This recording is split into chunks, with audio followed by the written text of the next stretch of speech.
Between the Sheets, True Tales of a Woman's Pleasure at Sea by Madame Butterfly. Copyright 2024, Madame Butterfly. All rights reserved.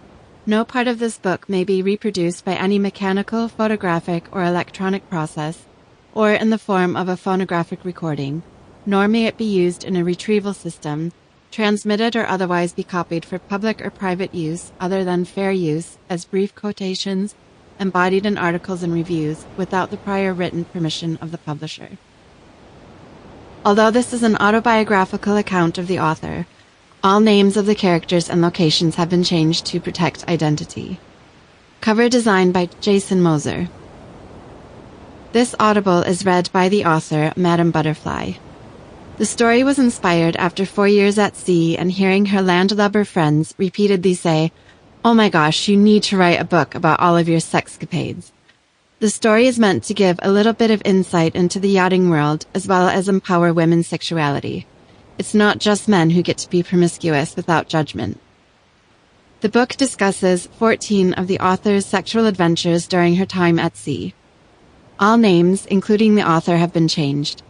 The main character is called Brizo, which is the name of a Greek goddess who was the protector of fishermen, mariners, and sailors.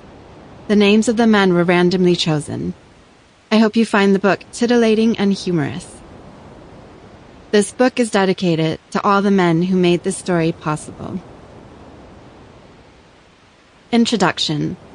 This is the true story of a woman who discovered a fascinating new way of living, refreshingly different to the rat race she had become trapped in.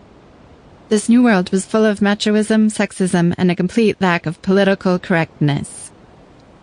Brizo entered a world where she was constantly surprised that being her filthy and inappropriate self was instantly accepted and even welcomed. She had glided into the world of sailing. The rough and rugged, unkempt sailor types kept her dripping wet both in and out of the water. While Brizo was frustrated with the sexism that exists on deck, she was pleasantly surprised to discover that women are respected for taking charge on deck. She found herself in a world where women were given credit for having many lovers and for being assertive in the bedroom.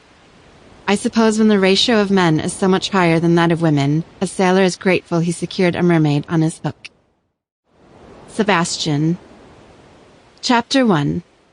Memories of the last 2 blissful and surreal years flashed before my eyes as the bus sped away with my forbidden, beloved lover. Sebastian had his hand on the window of the bus with tears running down his face.